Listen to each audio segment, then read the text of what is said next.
Dr. Levy. She has an amazing story. She was in the 60s with Dr. Kim, the doctor who discovered the first gene who's related to breast cancer.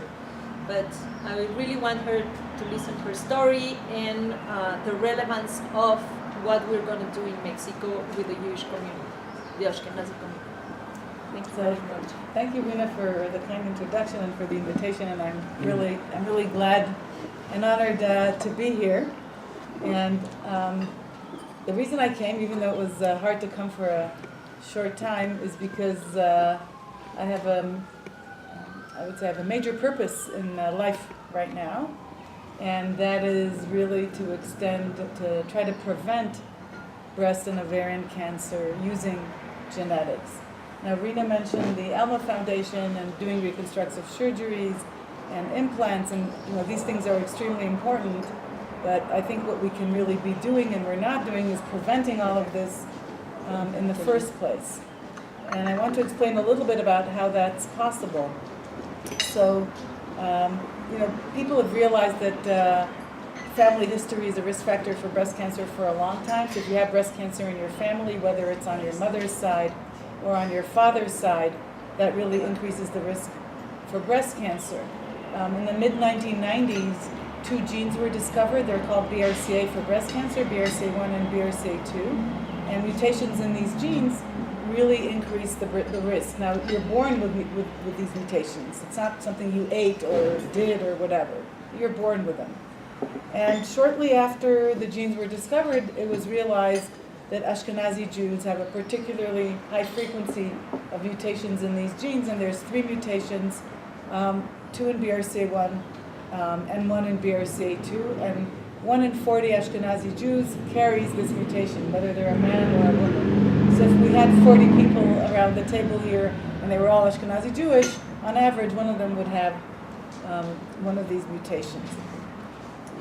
So the reason I really got into this is I'm a physician, I work at Shari Tzedek, I'm a geneticist, I see patients, and I would see these young women coming in, 35, 38, 40, and they have breast cancer or they have ovarian cancer, and then we test to see if they became ill because they have a mutation, and we find out that they have a mutation, and I'm thinking if we knew about this beforehand, we could have done something. Knowing about it later is also important, but it kind of misses the point for that person. And so we really started doing large-scale studies. One of the reasons is that people said, well, maybe the mutations were discovered in families with lots of cases of cancer, and we know that about 50% of carriers don't have a family history. This is a really important point. If you have family history, you should be going to a physician, to a geneticist, and doing a genetic workup. Many people don't do this anyway, but let's say at least they should have had the thought in their mind. But the problem is that we know 50% of carriers don't have family history, and for them this comes out of the blue. They no reason to think about it. And the reason, if I'm telling you something is genetic and hereditary, why do 50% of people don't have a family history? So at least theoretically you could say, well, maybe there's 50% of people that have the mutation, but they're somehow protected. Maybe they have other genetic mutations or other lifestyle factors that take away the risk. But it turns out that there are other possible explanations. For example, if a family is very small, at least I don't know so much about the Jews of Mexico, but I'll give you an example. Jews in the States mostly came to the States around the turn of the 19th, 20th centuries. So there the families are relatively large and they're multi-generational.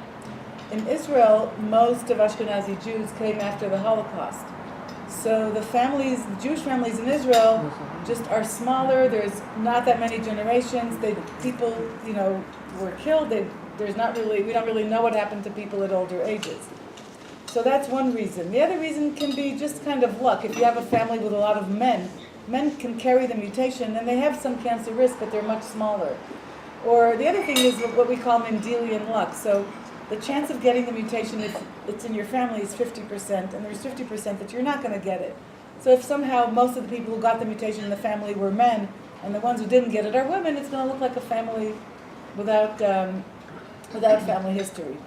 But to answer this question, we did a very large study where we decided we're going to find carrier families through healthy men. We're not even going to look at families specifically with cancer, and we're going to see what happens there. And what we find is that even if we identify families through the general population, through healthy men, those women who are carriers have a very high risk of breast or ovarian cancer, and it comes up to about 80% during lifetime to get either breast or ovarian cancer. Now, all of this sounds very scary, and I was talking to Daniel when he picked me in the car, and he said they approached some hospital, and the hospital said, oh, why should women know? We're just going to scare them, and they've been living their happy lives, and now we're going to scare them about having mutations. Well, I have to tell you that finding out you have cancer when you're 35, that's a big scare, and if you could have known about it before that, I think that is probably better. And also, nobody's talking about forcing women to get tested, okay? It's not like we're saying, oh, we're going to catch you off the street and you're not going to be a member. Get your sports membership if you don't have BRCA testing, okay? That's not what it's about. But it's about getting the information out there and letting women who do want to know get the knowledge, because the knowledge is powerful. And why is it powerful? If we know that a woman is a carrier, starting around age 30, we would start doing surveillance or screening. So she would have mammograms, she'll have breast MRIs, and these are things that normally a young person would not be having. The second thing is that around age 40, or after she's completed her family, we would advise for her to remove the ovaries, which is a simple operation. It's done by laparoscopy. Now, I know people talk about an Angelina Jolie effect, how once Angelina Jolie and for people who don't know, Angelina Jolie, the famous actress, she's not Jewish, at least not genetically. Her mutation is not one of the Jewish mutations. So she has a severe family history of breast and ovarian cancer, and when she was around 40, she got tested and she found out that she was a carrier, and she had both her breasts removed with reconstruction, and then she had her ovaries removed.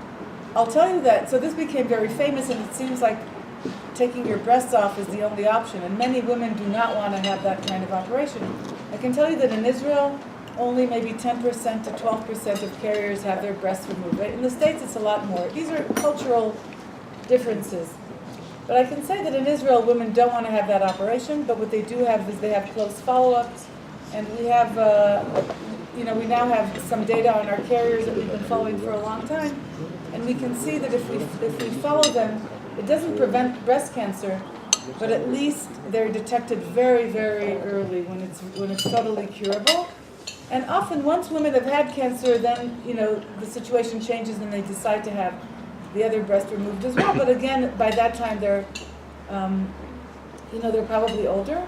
And certainly removing the ovaries, by the way, when you're around age 40, also reduces your future risk of breast cancer.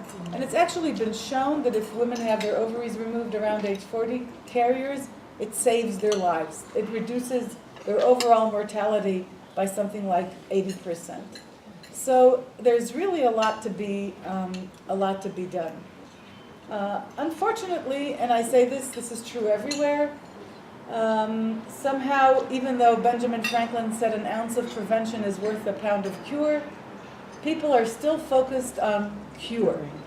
So a lot of women get tested after they got cancer, and that makes absolutely no sense. I mean, it makes sense to me because it's important also after you get affected, because it affects surgery, it affects the chemotherapy, there are now new treatments that are specific for carriers, but we really could be doing a lot more at the earlier stage, and I think each community, and in this sense I think it's wonderful that the Jewish community here is so organized, has to think about how they want to go about doing it.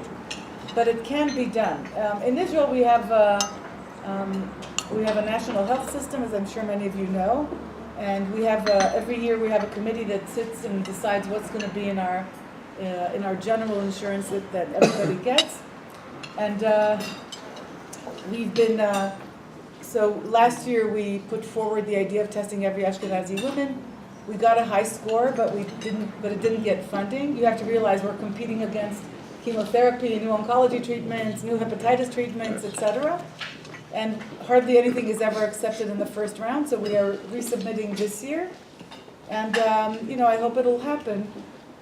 I will say one of the concerns, I realize I'm sitting here in the Ashkenazi community, one of the concerns in Israel has been, what about the non-Ashkenazi? What about the Sephardim? They don't want to be, politically, you don't want to be in a situation where you're offering something to Ashkenazim and you're not offering it to Sephardim.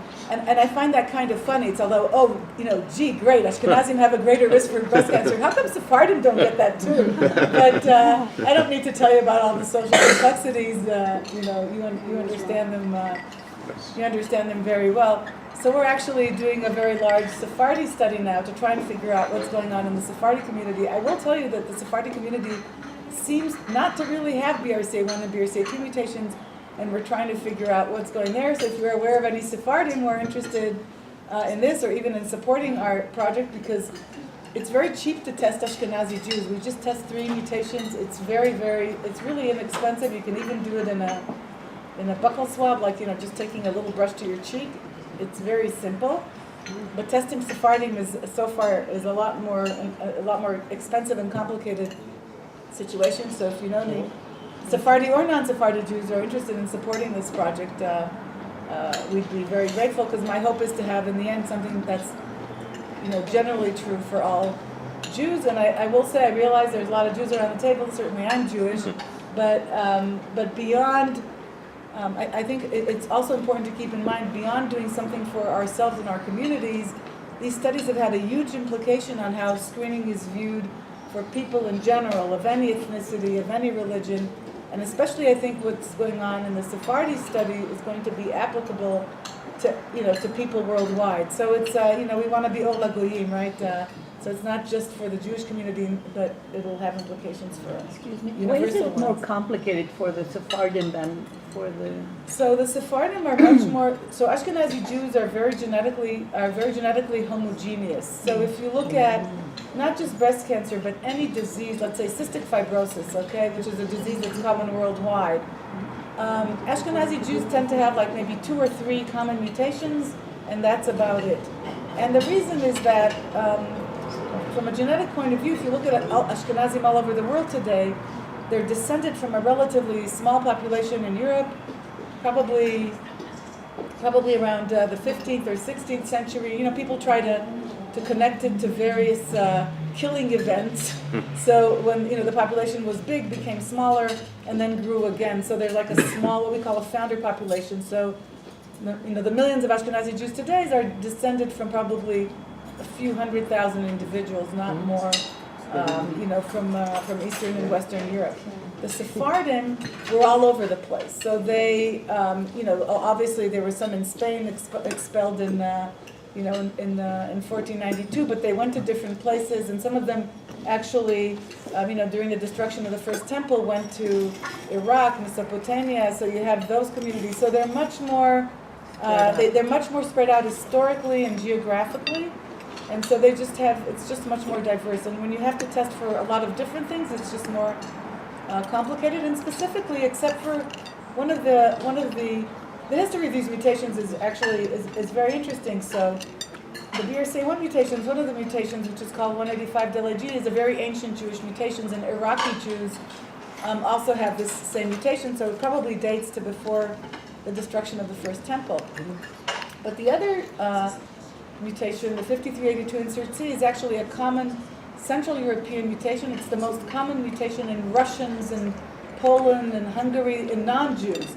So that probably got into the Jewish community, from those communities, and was not an originally, Jewish mutation. But the bottom line is that Ashkenazi Jews are very homogeneous, even if they fight among themselves, and so they're easier from a genetic point of view. They're just easier to study. That's all. I don't know if you want me to say anything else. Well, I don't know you, but I find it fascinating. Every time you talk, I'm like, wow. So I want to say something. Yes. I had cancer, breast cancer. And after me, my 2 sisters. And after the third one, we decided we have to do something. And she made some genetics studies, and everything was negative. everything that we did. But we just did it in the first one. I am the oldest one, and she's the youngest one, and everything was negative. But we all have girls, and we all worry a lot of that, and they worry. Felipe is going to talk about our past study, where I met the frat at the American Cancer Research Annual Meeting. We have done research on other genes. It's not the two that everybody knows, so I'm Felipe sure. is going to talk about it. Okay. But let me tell you that